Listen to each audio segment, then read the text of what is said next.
Certamente, no camiñar da vida vas atopando persoas que deixan pegada polo seu carácter, polo seu traballo e tamén por todo o amor que imprimen en cada unha das cousas que fan.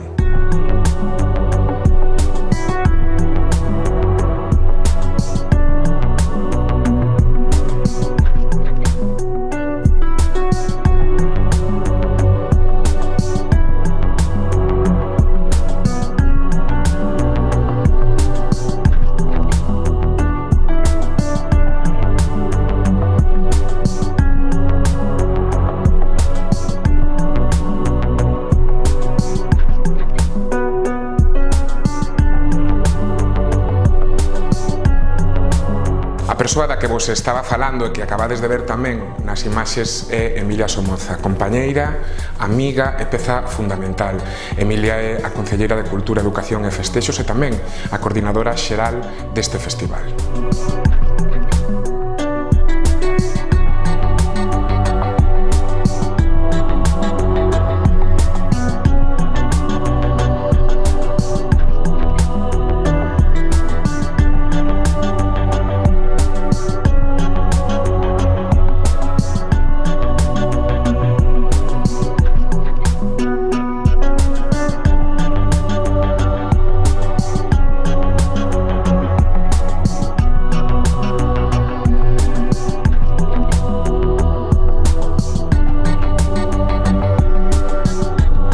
Emilia, moitísimas grazas polo teu traballo teimudo e animoso ao longo destes anos. Un traballo que sempre estivo guiado, que sempre estivo motivado polo amor á xente e polo amor á cultura. Un amor e un traballo que fixeron que ocupasen o sitio que merecían. Moitísimas grazas de corazón.